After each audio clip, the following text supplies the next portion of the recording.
Assalamualaikum warahmatullahi wabarakatuh. Perkenalkan nama saya Nako Azalia Bahnas dengan NIM G00241177 dari kelompok A9. Di sini saya akan membuat video sebagai inhal anatomi blok 2.3. Nah, di sini saya akan menjelaskan tentang anatomi lengkap dari medula spinalis.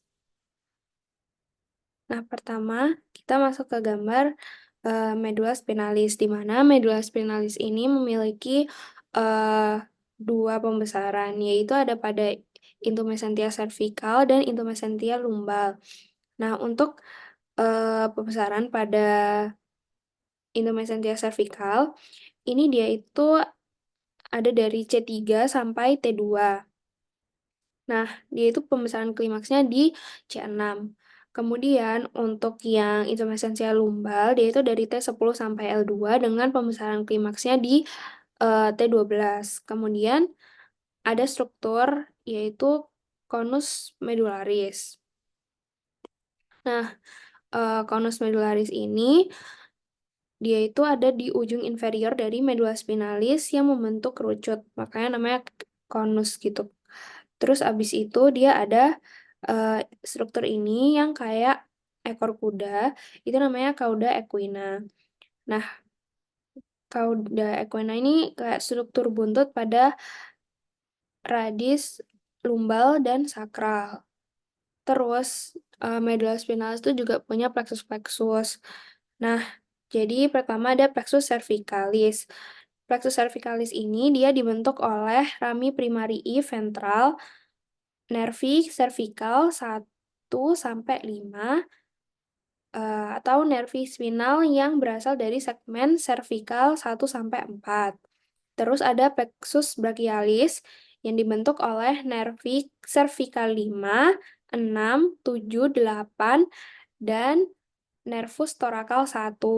Terus ada plexus lumbosacralis, di mana plexus lumbalis itu oleh nervi lumbal 1 sampai 5. Terus kalau plexus sakral dia itu nervi sakral 1 sampai 4.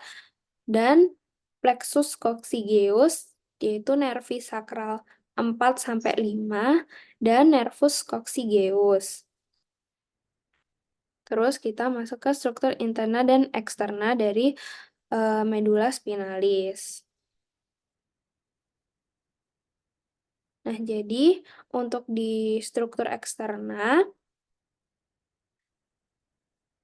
dia itu ada fissura mediana anterior, yaitu yang ini,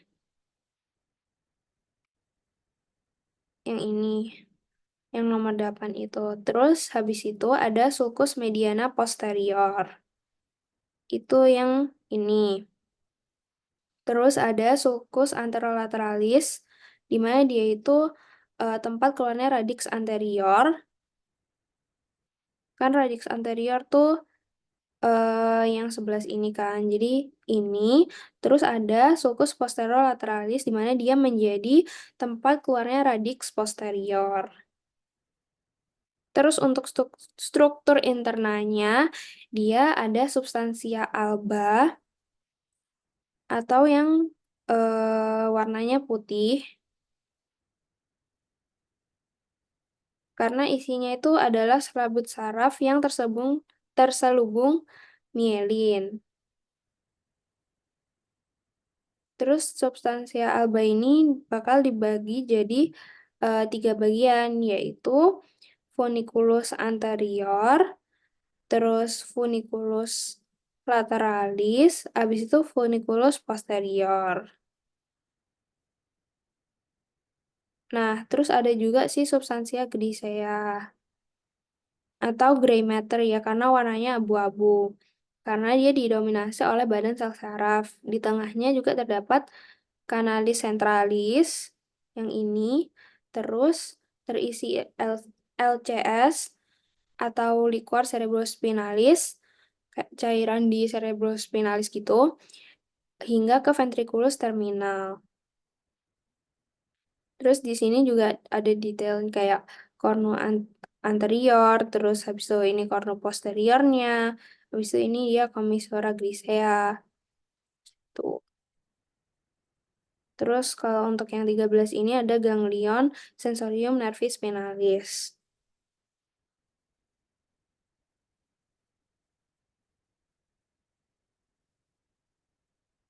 Oke, kayaknya udah dibahas semua. Terus lanjut aja ke traktusnya.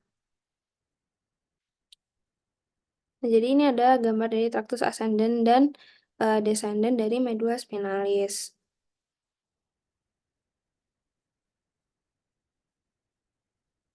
Nah, jadi untuk kanan ascendens itu yang warna biru ini.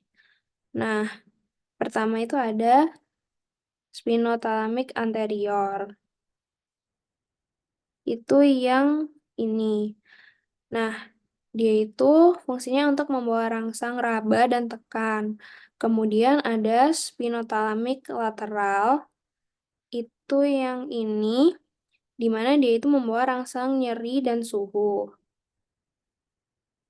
Terus habis itu ada spinocerebellaris anterior dan posterior.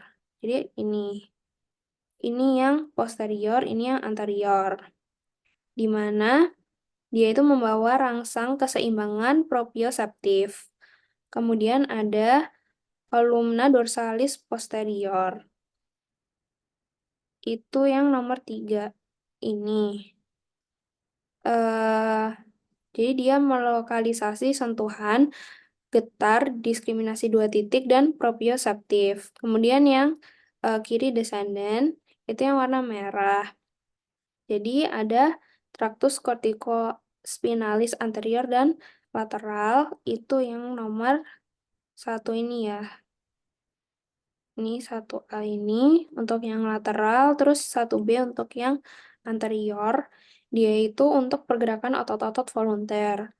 Terus ada traktus rubrospinalis, itu yang ini, di mana dia itu fungsinya untuk koordinasi gerakan otot kontralateral. Kemudian ada traktus tectospinalis. Dia itu fungsinya untuk refleks pada lengan, respon terhadap penglihatan, pendengaran, atau kulit. Terus eh traktus extrapyramidalis itu juga fungsinya untuk mempertahankan keseimbangan dan koordinasi gerakan kepala dan mata.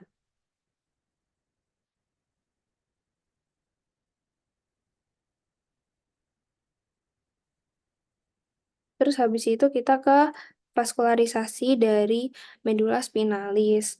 Jadi pada intinya tuh bisa dilihat di tabel ini di mana eh ada kayak 4 arteri yang memvaskularisasi medula spinalis. Di mana pertama ada arteri spinalis anterior atau yang ini bisa lihat di sini.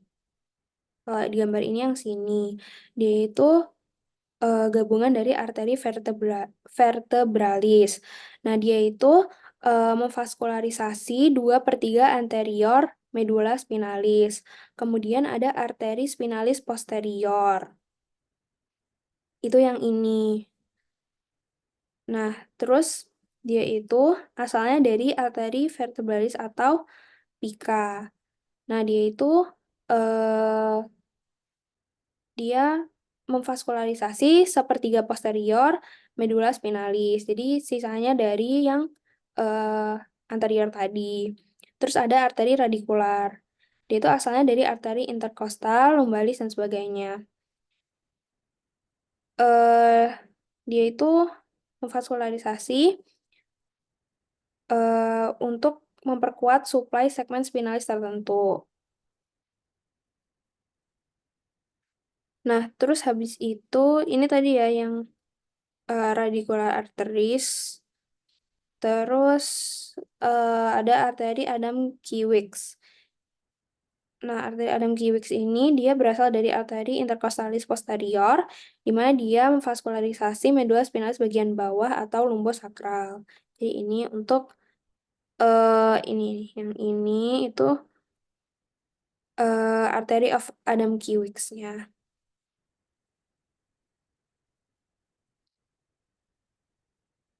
Sekian penjelasan dari saya.